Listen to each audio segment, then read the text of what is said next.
Varicose veins కి సరైన చికిత్స కోసం సంప్రదించండి ఎవిస్ హాస్పిటల్. నమస్తే రమగారు. నమస్తే జయ. రమగారు, పూర్వ జన్మలో చేసిన అప్పులు కానీ, తప్పులు కానీ, పాపాలు కానీ ఈ జన్మలో ప్రభావం చూపిస్తాయా? భారతీయ సిద్ధాంతమే కర్మ సిద్ధాంతం కదా జయ. అవును, మన సిద్ధాంతమే అది. ఈ జన్మలో ఏవో రకరకాల జీవితాలు జీవించి మరణించాక మనం మళ్ళీ పుడతాం. మనం ఎవరెవరికి ఏమేమి ఎక్కడెక్కడ ఎంతెంత ఎలా బాకీ పడ్డామో అవన్నీ వాళ్ళకి అదేవిధంగా అంతకంతా మనం తీర్చవలసిందే. తప్పకుండా తీర్చాలి, మామూలుగా కాదు, వడ్డీతో సహా తీర్చవలసే వస్తుంది. అందులో ఎటువంటి అనుమానము లేదు. మన సిద్ధాంతమే అది. ఇప్పుడు మనం మరణించాక ఎక్కడికి వెళ్తామో మనకు తెలియదు. ఇవన్నీ మాట్లాడక్కర్లేని మాటలు. లెక్క ప్రకారం అయితే మనం ఏం మాట్లాడుకోక్కర్లా మనం. ఎందుకంటే మనం చచ్చిపోయాక ఏమవుతామో తెలియదు కదా మనకి. మన ముందు పోయిన మన తాతలు, మా అమ్మలు, అమ్మమ్మలు వాళ్ళంతా ఎక్కడికి పోయారో తెలీదు. వాళ్ళు ఎక్కడ పుట్టారో తెలియదు, వాళ్ళు ఏం చెప్పలేదు.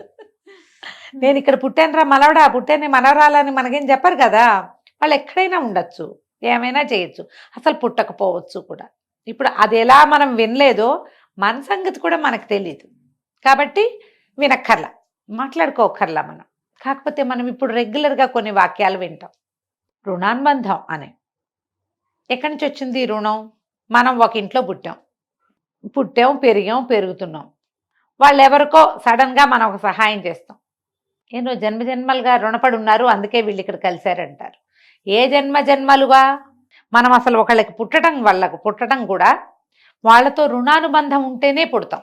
ఈ పుట్టిన వాళ్ళలో కొంతమంది పిల్లలు అమ్మా నాన్నలతో అడవా చాకరీ చేయించుకుని చిన్నతనం అంతా అనారోగ్యాలతో, తర్వాత మారంతో, చదువు సరిగ్గా చదవక, లేదా బాగా చదువుకుని ఖర్చు పెట్టించి వాళ్ళ సంపాదన అంతా లాక్కుని చేసే కుమార్తెలు ఉంటారు. ఇంకో కుమార్తె ఉంటుంది, చిన్నప్పటి నుంచి అమ్మకి నాన్నకి సేవిస్తూనే ఉంటుంది. అది అమ్మకి అనారోగ్యం, అదే వంట వండుకుంటుంది, అదే నాన్నని చూస్తుంది, పెళ్ళిళ్ళు అవుతాయి, అదే అమ్మని నాన్నని చూసుకుంటూ ఉంటుంది. అమ్మా నాన్న దానికి ఇచ్చేదేముండదు, వాడికి ఇచ్చేదేముండదు, వాళ్ళే మోసుకుంటూ ఉంటారు అమ్మా నాన్నని.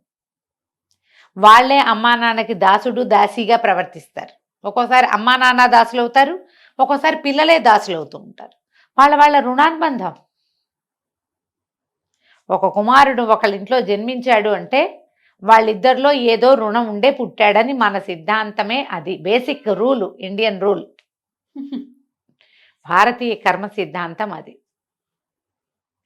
ఏదైనా పక్క వాళ్ళ దగ్గర నుంచి, వెనక వాళ్ళ దగ్గర నుంచి మనం అప్పులు తెచ్చుకుంటాం. పంచదార, చింతపండు, గబుక్కున్న పులుసులోకి ఉల్లిపాయలు లేవు, 2 ఉల్లిపాయలు, 2 టమాటాలు, కాస్త కరివేపాకు, కొంచెం కొత్తిమీర, అవి కూడా అప్పులు తీర్చేయాలి. ఎందుకంటే ఆ బాకీ కోసం పుట్టాల్సి వస్తుందని. మనం అలాంటివి నమ్ముతాం జయ. మరి ఉల్లిపాయ బాకీ తీర్చడం కోసం పుట్టాల్సి వస్తాం. మనం ఉల్లిపాయ కోసమో పుట్టాల్సి వస్తే కనుక వాళ్ళ దగ్గర నుంచి పెద్దవి తీసుకుని, బోళ్ళంత సేవ తీసుకుని, బోళ్ళని సహాయాలు తీసుకుని, బోళ్ళని మంచి మాటలు తీసుకుని, డబ్బు బంగారము అవన్నీ తీసుకుని, ఓకే మంచి మాటలు మరి కాదా రమగారు? నాకు తగులుతోంది ఎవరికైనా.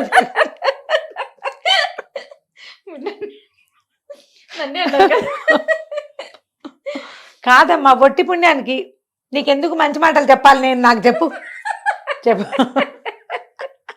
దేవుడా. అవన్నీ కూడా రుణాలే. రేపొద్దున నాకు హెల్పర్గా పుట్టచ్చు నువ్వు వచ్చే జన్మ. చెప్పలేం మనం. ఇంట్లోనే వినేస్తా మాట్లాడి స్టోరీలన్నీ. ఎలాగైనా జరగచ్చు. ఇవన్నీ తీసుకున్నప్పుడు వీటన్నిటికీ బాకీలు చెల్లించాలిగా. మనం ఒకటిది తీసుకున్నామంటే వాడిది తిరిగి ఇవ్వాలా వద్దా? 100% ఇవ్వాలి. నువ్వు 10 రూపాయలు తీసుకున్నావు, 10 రూపాయలు ఆ నోటే కాకపోతే ఇంకో నోటైనా 10 నీకు ఇవ్వాలిగా. 1 గంట నా శ్రమ నువ్వు తీసుకున్నావు, నువ్వు శ్రమ వెనక్కి తిరిగి ఇవ్వాల్సిందే.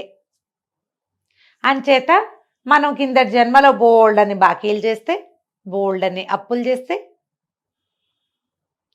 అవన్నీ తీర్చడానికి ఈ జన్మలో వాళ్ళ ఇంట్లో కాకిగానో, వాళ్ళ ఇంట్లో కుక్కగానో, లేకపోతే వాళ్ళ ఇంట్లో ఎద్దు, ఆవు, గెద్దుడ, దున్నపోతు అలాగో, లేకపోతే వాళ్ళు మనని చాలా సతాయించారనుకో, మనకి ఇంకా రకరకాల ప్రాబ్లమ్స్ వల్ల మనం పందికొక్కుగా పుట్టామనుకో, ఎవరు మనని సతాయించారో వాళ్ళ ఇంట్లో పందికొక్కుగా ఉంటాం మనం.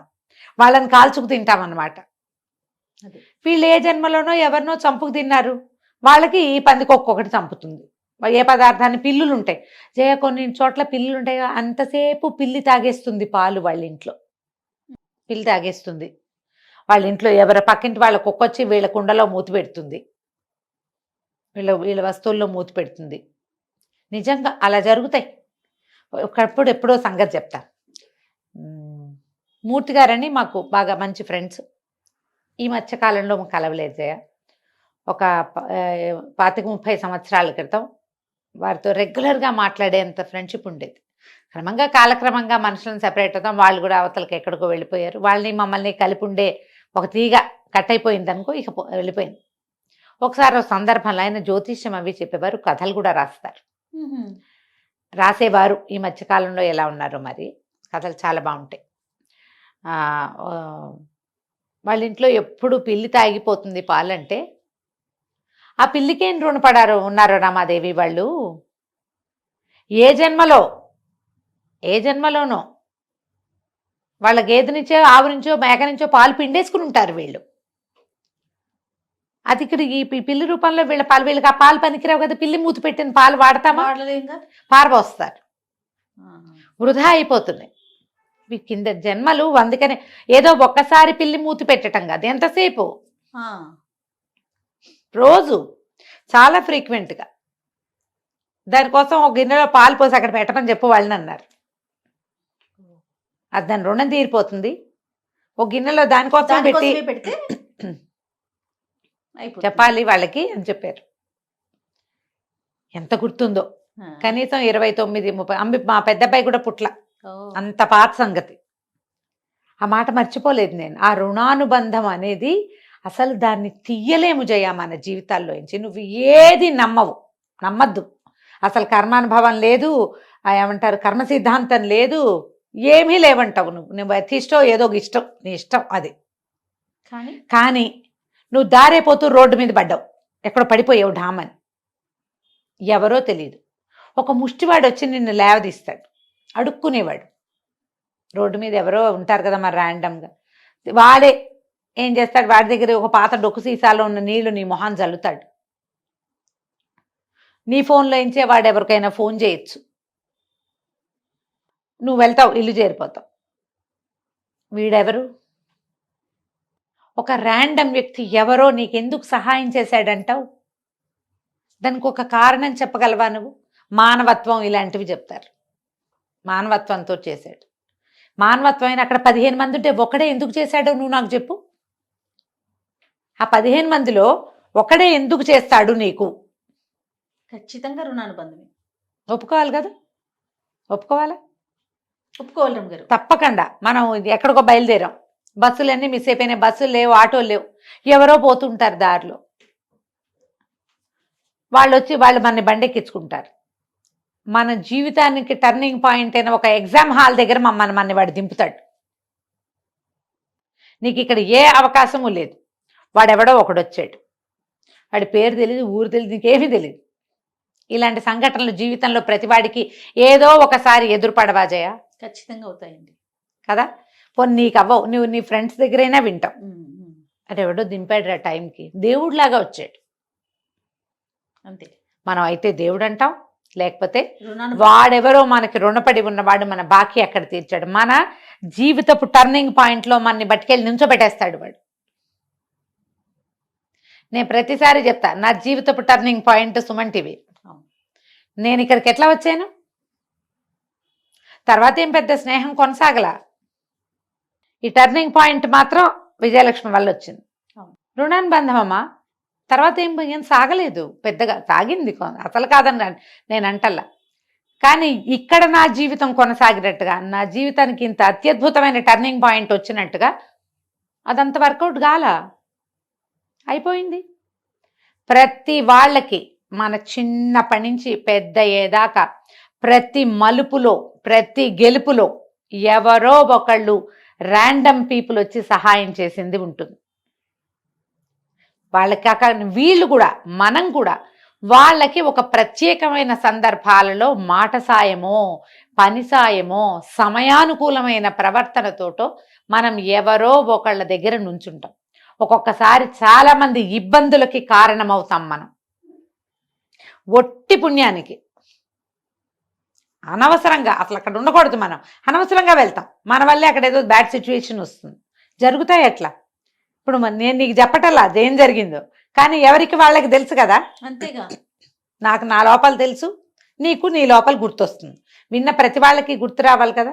మన వల్లే ఒక చెడుతుంది ఒకటి, మనమే అది చెడగొట్టడానికి కారణం అవుతాం. అబ్బే కాదని మేము అద్భుతమైన వాళ్ళం అంటే నువ్వు నాకు చెప్తావు, లోపల చెప్పుకోవద్దు, ఇక్కడ చెప్పాలిగా. మనకు తెలుసు సమాధానం. ఇది ఎందుకు అవుతుంది? అక్కడున్న రుణానుబంధం వల్లే జరుగుతుంది. మనం చెడగొట్టడానికి కారణం అవ్వచ్చు, కలవడానికి కారణం అవ్వచ్చు. వాళ్ళతో మనకున్న బాకీల వల్లే మనం అక్క చెల్లెళ్ళుగా, అన్నదమ్ములుగా పుడతాం, స్నేహితులుగా ప్రవర్తిస్తాం, ఇరుగు పొరుగు వాళ్ళుగా ఉంటాం, ఎక్కడో కలుస్తాం. ఒక రైలు ప్రయాణంలో కలిసి ఎవరి దారిన వాళ్ళు దిగిపోయినట్టుగా దిగిపోతాం, కానీ గ్యారంటీగా కలుస్తాం. వాళ్ళతో అంతే మన ప్రయాణం అయి ఉండొచ్చు. రుణానుబంధాలే కొన్ని ఉంటాయి, మధ్యలో భలే కట్ అయిపోతాయి. ఎందుకు కట్ అయిపోయాయో అర్థం కాదు, కానీ మళ్ళీ కలుస్తారు వాళ్ళు. అవ రుణం తీర్లా వాళ్ళకి. ఈ గుంపు విడిపోయిన సమూహం మళ్ళా కొంతకాలానికి కలుస్తుంది. మళ్ళీ ఏదో ఒక ప్రయోజనం ఉంది జీవితంలో, ఇంకో మలుపులో మళ్ళా వీళ్ళతోటి వీళ్ళకి ఇంకా బాకీ తీరవలసింది ఉంది. ఇందులో మన వాళ్ళు చెప్తారు, రుణానుబంధ రూపేణ పశుపత్ని సుతాలయ అని. పశువులు, జంతువులు, కుక్కలు, పిల్లులు, నిజం, ఆవులు, మన ఇంట్లో ఉండే గొడ్డు గోద, ఇళ్లలో పెంచుకుంటాం, చిలకలు, పావురాళ్ళు, వాటిని పెంచుతారమ్మా. తాబేళ్లను పెంచేవాళ్ళు కనపడతారు. మన ఫ్రెండ్స్లో కూడా చాలా మంది ఉన్నారు తాబేళ్లను పెంచేవాళ్ళు. ఇవన్నీ రుణానుబంధమేనమ్మా. పత్ని, భార్యలు, అది కూడా. అయితే ఇప్పుడు భర్తలు లేరా అని అడుగుతారు. మనం భార్యలు అయితే వాళ్ళు భర్తలే కాదు మనకి, అది కూడా రుణమే కదా. సుత ఆలయ కూడా చెప్తారు. సంతానము, ప్రదేశాలు, మనం ఉండే ఇల్లు, ఆ ఇంటితో రుణం తీరిపోయింది మనకి. ఒక్కోసారి మీద కూడా ఉంటుందా? ఖచ్చితంగా. ఇళ్ళతోటి రుణం తీరిపోతే ఆ ఊరితో రుణం తీరిపోయిందని చెప్పుకోమా చెప్తాం. ఇళ్లతోటి కూడా ఒక ఇల్లు మన పుటక, మనం అక్కడే అక్షరాభ్యాసం చేసుకున్నాం, అక్కడే గుంట ఉన్నమాలు దిద్దాం, అక్కడే గోళికాయలు ఆడుకున్నాం. ఏదో ఒక దశలో దాని నుంచి బయటకు వచ్చేస్తాను జయ, ఖచ్చితంగా. ఎప్పుడో. ఇక అది అసలు అదేం ఉండదు, మళ్ళీ మన జీవితంలోకి అది రాదు. ఊళ్ళు మారుతారు, ఉద్యోగాలు మారేవాళ్ళు, ఊర్లు మారిపోయేవాళ్ళు, ఈ ఊరు నుంచి ఇంకో ఊరికి మైగ్రేట్ అయిన వాళ్ళు ఎంతమంది లేరమ్మా. అవును. ఆడపిల్లలందరూ పుట్టిళ్ళలో వదిలిపెట్టి పరాయిళ్ళకి వెళ్ళిపోతారు కదా.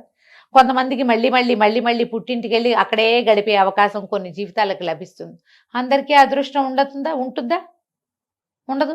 మనం చిన్నప్పుడు ఆడుకున్న ఇంట్లో నుంచి మన పెళ్ళి అయ్యాక అమ్మ నాన్న మన పెళ్లి కోసమే ఇళ్ళం వేసిన దాఖలాలు కూడా ఉంటాయిగా. రుణం తీరిపోయింది, మనకి తీరిపోయింది, వాళ్ళకి తీరిపోయింది. ఆ బాకీ ఇంకో చోట ఎక్కడో మొదలవుతుంది, ఇంకో ఇంటి దగ్గర ఉన్న జంతుజాలంతో స్టార్ట్ అవుతుంది. మేము ఒక ఫ్లాట్లో ఉన్నాం జయ, ఒక 10-14 ఏళ్ల క్రితం. యాక్చువల్గా ఒక కుక్క ఉండేది పక్కన, జానీ దాని పేరు. అది పక్క బిల్డింగ్లో వాళ్ళ కుక్క. అది ఎందుకు వచ్చి పడుకునేదో తెలియదు, మేమున్న బిల్డింగ్లోకి వచ్చి పడుకునేది. మా బిల్డింగ్ వాళ్ళ కుక్క కాదు, అది పక్క బిల్డింగ్కి. అయితే వచ్చి 2nd ఫ్లోర్లో ఉండేవాళ్ళం మేము, మా వాకిట్లో పడుకునేది. మా ఇంటికి వచ్చిన వాళ్ళది రా అని పరిగెత్తుకుంటూ పోయేవాళ్ళు, నల్లటి బొచ్చు కుక్కది. సరే వాకిట్లో పడుకుంటోంది కదా, ఆ పిల్లలు ఒక రవ్వ చిన్నవాళ్ళు. నాకు కూడా కొంచెం కుక్క ప్రీతి ఉన్నది, మా ఇంట్లో బాగా కుక్కలు ఉండేవి. కాకపోతే ఎత్తుకుని చంకలో పెట్టుకుని పక్కలో పడుకోబెట్టుకుని ఆ ముచ్చట కాదు, కుక్కకి అన్నం పెట్టే ప్రీతి పాత్రమైన ముచ్చటే నాకు. వాకిట్లో పాలు పోసేవాళ్ళం, అన్నం పెట్టేవాళ్ళం, అది తినేది. మార్నింగ్ వాక్ వెళ్ళినప్పుడు నా వెనకాల వచ్చేది. అది యోగా క్లాస్కి వెళ్ళేదాన్ని నా ఇంట్లో ఉన్నప్పుడు. ప్రతిరోజు నా యోగా క్లాస్కి వచ్చి నాతో పాటు మళ్ళీ వెనక్కి వచ్చేది. అది తప్ప నేను ఏ ముద్దు దాన్ని ఒంటి మీద చెయ్యేసి ఎరగని చేయ, నేను ముట్టుకునే ముద్దు కాదు, అది రోడ్ల మీద తిరుగుతుంది, అంత సరదా లేదు. కానీ అన్నం మాత్రం ఖచ్చితంగా పెట్టేవాళ్ళం, పాలు పోసేవాళ్ళం. అది మా వాకిట్లో కాలు తుడుచుకునే పట్ట ఉంటుంది, పట్ట మీద పడుకునేది, అక్కడే ఉండేది. దానికి విడిగా కార్నర్కి, లిఫ్ట్ కార్నర్కి ఏదైనా దుప్పటి వేసేవాళ్ళం. 3 ఏళ్ళు ఏమో ఉన్నాం మా ఇంట్లో. చలికి అక్కడ పడుకునేది. మేము ఇల్లు మారాక కొద్ది రోజులు మా వెనకాల తిరిగింది. ఇల్లు కొంచెం అవతలికి మారాం, కొంచెం అదే లైన్లో ఇంకాస్త ముందుకి వెళ్ళి ఎల్ షేప్లో తిరగాలన్నమాట. ఒక వారం రోజులు 10 రోజులు తిరిగి ఆ తర్వాత ఇంకా అది రావడం మానేసింది. కొంచెం పిల్లలు దాన్ని మిస్ అయ్యేవారు, జానీ కనపట్టలేదు అని. తర్వాత ఈ కుక్క, మేము అక్కడ ఉన్న 3 ఏళ్ళు మా ఇంట్లో అన్నం తింది పాలు తాగింది చేయాలి. మేము ఇల్లు మారిన కొద్ది రోజులకి దాన్ని ఈ కుక్కలు బండి వస్తుందిగా పట్టుకుపోయారు. అంతకుముందు ఆ బండి వచ్చినప్పుడు మేము దాచిపెట్టేసేవాళ్ళం. నిజంగా నేను చేసిన చెప్తే సరిపోతుంది. బిల్డింగ్లోనే ఉంచేవాళ్ళం, లేవు మా దగ్గర ఏమని చెప్పేసి వాచ్మ్యాన్ని పంపించి, వాచ్మ్యాన్ కూడా బాగా చూసుకునేవాడు దాన్ని. ఆ 3 ఏళ్ళు మేము దానికి రుణం. అంతే. ఇలా జరగవా మీ జీవితాల్లో? ఆలోచించండి. ఇప్పుడు కుక్కని కావలించుకుని ఒళ్ళో పెట్టుకుని మంచాల మీద ఎక్కించుకుంటేనే ముద్దా కాదు, ఇది కూడా ముద్దే. మేము సాయంత్రం అయ్యేసరికి తెల్లవారంగానే అది కనపడకపోతే జానీ ఏది అని చూసేవాళ్ళు, పిల్లలు చూసేవాళ్ళు. మా ఇంటికి వచ్చిన పిల్లలు, మా అక్కయ్యల పిల్లలు వాళ్ళు కూడా 3-4 సార్లు చూశాక అది రాకపోతే, ఏది వాకిట్లో కుక్క ఉండాలి కదా పిన్నమా, ఏది అది అని అడిగేవాడు.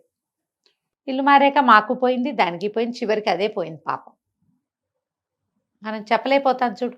అంతే కదా. ఇలా ఎన్ని కలుస్తాయో జీవితంలో, ఇవన్నీ బాకీలమ్మా. మనం కొత్తగా రుణపడకూడదు ఎవరి దగ్గర కూడా. ఎవరి దగ్గరైనా ఒక సహాయం తీసుకుంటే దాన్ని ఎహసాన్ ఫరామోషులుగా ప్రవర్తించకూడదు. ఖచ్చితంగా తీర్చుకోవాలి, బాకీలు ఏదో ఒక తీర్చాలి. రూపంలో. ఏదో ఒక రూపంలో తీర్చాలి. అది వాళ్ళకి చెప్పాలి.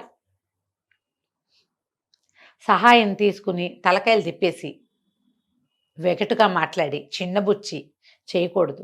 ఒకవేళ మీరు సహాయం తీసుకుని కూడా తీసుకోలేదని అబద్ధం ఆడారంటే వాళ్ళ ఇంట్లో ఇట్లా జంతువులుగా పుట్టాల్సి వస్తారు. శాస్త్రం మనకు అదే చెప్తుందమ్మా. అవ్వచ్చు, అవ్వకపోవచ్చు. ఆలోచించండి. మనం ఒకళ్ళ తీసుకుని ఇవ్వకపోవటం ఏమిటి అసలు? అంతే కదా, ఇవ్వకపోవటం ఏమిటి? వాళ్ళ తీసుకున్నాం, వాళ్ళ సహాయమో మాటో మంచో తీసుకున్నాం, తిరిగి ఇచ్చి. ఖచ్చితంగా ఇవ్వాలి. లేకపోతే లావైపోతాం అనుకోండి, పోనీ కనీసం తీర్చకపోతే లావైపోతామని భావించినా అది కూడా మంచిదే కదా. ఎప్పుడు ఇలాంటి ఆలోచనతోటి ఉండాలి. మనకి భగవద్గీతలో చెప్తారు, రుణంతో ఎలాగూ పుడతాం. అసలు ఉపాసన కూడా సగంలో ఉండగా మనం మరణిస్తే మరుసటి జన్మలో అది మొదలవుతుంది. మళ్ళీ మొదలవుతుందంటే మరి నువ్వు వదిలేసిన బాకీ నీ వెంట పడదు, ఖచ్చితంగా అది పడుతుందిగా. ఇది వచ్చినప్పుడు అది రావాలి కదమ్మా, రావాలా? ఈ రుణానుబంధాలు అనేవి అక్షరాలా ఉంటాయమ్మా. కోడళ్ళు, అల్లుళ్ళు కూడా అంతే. ఇప్పుడు ఒక ఇంటికి కోడలుగా వెళ్ళాము, ఈ బాధ్యతలు నేను తీసుకోను అంటే నువ్వు ఇంకో బాధ్యత మోయాల్సి వస్తావు. నీకు సంబంధించింది, అవును, నీకు సంబంధించిన బాధ్యతే నువ్వు మోసావనుకుంటావు, నీ పిల్లలు నిన్ను మోస్తారు. నువ్వు నీ బాధ్యత మోయకపోతే నీ పిల్లలు నిన్ను మోయరు. ఇది సిస్టమ్ జయ, ఇలా వెళ్తుంది. శాపనార్థాలు పెడుతున్నాను అనుకోవద్దు నువ్వు. శాపనార్థాలు కాదు, ఇది అక్షరాల నిజం. నువ్వు ఏ ఇంట్లో కోడలిగా అడుగుపెట్టావో, ఏ బాధ్యత తీసుకోవటానికి వాళ్ళ ఇంటి పేరు తీసుకుంటావు, వాళ్ళ పిల్లల్ని నువ్వు పెంచుతావు, వాళ్ళ ఇంటి పేరే నీ పిల్లలకి వస్తుంది. రేపొద్దున వాళ్ళు పోతే అనకూడదు, అమ్మాయిలో ఏమిటో నువ్వే పట్టాలి. వాళ్ళు వెళ్ళిపోయాక వాళ్ళ ఆస్తి నీకే వస్తుంది. బాధ్యత నువ్వు తీసుకోవద్దు. వాళ్ళు సరిగ్గా ఉండని ఉండకపోని నీ పని నువ్వు చేయాలి. వాళ్ళు సరిగ్గా లేరండి అందుకే నేను వదిలేసా అని సమర్థించుకోకు. నువ్వు వదిలేస్తే నిన్ను వదిలేసేందుకు ఇంకోటి ఉంటాడు సిద్ధంగా. నువ్వు ఏ బాధ్యత తీసుకోలేదు, నీ పిల్లలకి బాధ్యత ఎట్లా వస్తుంది? రాదుగా. నువ్వు బాకీలు తీర్చుకోకపోతే మీ పిల్లలు బాకీలు తీర్చుకోరు. ఈ చైన్ నడుస్తూ ఉంటుంది. దీన్ని బ్రేక్ చేయాలి. కాబట్టి బాధ్యతలు తీసుకోండి, రెస్పాన్సిబిలిటీస్ ఫినిష్ చేయాలి. రుణానుబంధాలు తీర్చుకోవటం అంటే మన మీద పడిన బాధ్యతని మోయాలి. మొదటిది ఇందులో దేవ రుణం, పితృ రుణం, ఋషి రుణం అని చెప్తారు. 3 ఉన్నాయి. దేవరుణం అంటే దేవరుణం దేవతలకి మనం చేయవలసిందమ్మా. పితృ రుణం అంటే మన తాత ముత్తాతలకి, ఫ్యామిలీకి చేయవలసింది. ఋషి రుణం ఒకటి ఉంది. ఋషి రుణం మనకి ఇన్ని గ్రంథాలు అవన్నీ వచ్చినాయి. మనకు ఒక విధి విధానం ఉంది, మనకు ఒక సనాతన సాంప్రదాయం ఉంది. దాన్ని గౌరవించు, దాన్ని ముందుకు తీసుకెళ్ళు. ఈ రుణాలు తీర్చుకోవాల్సిందే. ఇందులో అమ్మా నాన్నలు ఉంటారు, అక్క చెల్లెళ్ళు ఉంటారు, అన్నదమ్ములు ఉంటారు, చుట్టుపక్కల వాళ్ళు ఉంటారు, సమాజం ఉంది, మనం పెరిగిన సంప్రదాయం, మతం, మనం ఏ ధర్మంలో పుట్టామో ఆ ధర్మం. నువ్వు ఇది నీకేదో ప్రాబ్లం వచ్చిందని మతాలు మార్చేసుకుంటాం, చేస్తున్నాం కదా. అదే మనం ఇది వదిలేసి ఇంకో దాంట్లోకి వెళ్తాం. పాయింట్ అమ్మా. సరే, ఎవరి కష్టం వాళ్ళది. ఏదో కష్టం వచ్చింది, మారిపోయి. ఏమి అమ్మా నాన్నని మారుస్తావు నువ్వు? ఎవరైనా మారుస్తారా? అమ్మా నాన్నని ఎట్లా మారుస్తావు నువ్వు? అమ్మా నాన్న సెలక్షన్ నీ చేతిలో లేనట్టే నీ ధర్మం సెలక్షన్ కూడా నీ చేతిలో లేదు. నువ్వు మారడానికి వీల్లేదు. మారి నువ్వు సాధించలేదు. మారినా నువ్వు వెళ్ళేది అందరూ వెళ్ళే చోటకే. ఇంకోలా ఏం పోవు, నువ్వు ఇలాగే పోతావు. ఇలాగే అవుతుంది. ఈ మారకూడదు. మారకుండా మనం ఏ ధర్మంలో పుట్టామో దాన్ని గౌరవించి దాన్ని ముందుకు తీసుకెళ్ళాలి. లేకపోతే మళ్ళీ మళ్ళీ మళ్ళీ మళ్ళీ పుట్టాల్సి వస్తుందమ్మా. మళ్ళీ పుడతాం మనం. ఈ బాకీలతోటే పుడతాం. ఇవి తీర్చుకుంటూ ఈ జన్మలు జరుగుతూ ఉంటాయి. వీటిని తగ్గించుకోవాలి. అప్పుడే మనం భగవంతుణ్ణి చేరగలుగుతాం. ఆ చేరాలంటే రుణాలు తీర్చుకోవాలి. బేసిక్ దానికి ఏంటంటే మీ బాధ్యత ధర్మం పట్ల, సమాజం పట్ల, కుటుంబం పట్ల మీ బాధ్యతల్ని సక్రమంగా నెరవేర్చండి. వీటిని వదిలేయకండి, విడనాడకండి, మార్చేయకండి. అప్పుడు బాకీలు ఉండవు, అంతే, తీరిపోతాయి ఇక్కడే. తర్వాత ఇంకా మనం పుట్టం ఎటర్నిటీ అంటాం కదా, ఇంగ్లీష్లో మోక్షం అంటాం మనం. అవును, అవును. అది సాధించగలుగుతాం. మళ్ళీ మళ్ళీ పుట్టక్కర్లా. ఇదే జీవితం ఏముందమ్మా, మళ్ళీ పుడితే మాత్రం మళ్ళీ పుట్టినా ఇంతే. ఇదే శరీరం. దీనికి చిన్నప్పుడంతా ఈ పెరుగుదల ఉంటుంది, తర్వాత దిగుదల ఉంటుంది, తరుగుదల కదా. ఈ కష్టం ఎందుకు? బాకీలు తీర్చుకోండి. తప్పకుండా. ప్రధానమైనది ఇంకొకటి నమ్మండి, దీన్ని శాపనార్థంగా భావించద్దు. మీరు తీర్చని బాకీలని మీరు ఎక్స్పెక్ట్ చేయలేరు. మీరు తీసుకోని బాధ్యతలు మీరు ఎవరి దగ్గర ఎక్స్పెక్ట్ చేయలేకపోతారు. ఎందుకంటే ఒక వయసు దాటాక ఖచ్చితంగా మనకు సపోర్ట్ కావాలి. ఇది ఆలోచించుకోవాలి. తప్పకుండా. అంతే. నమస్తే రమగారు. నమస్తే జయ.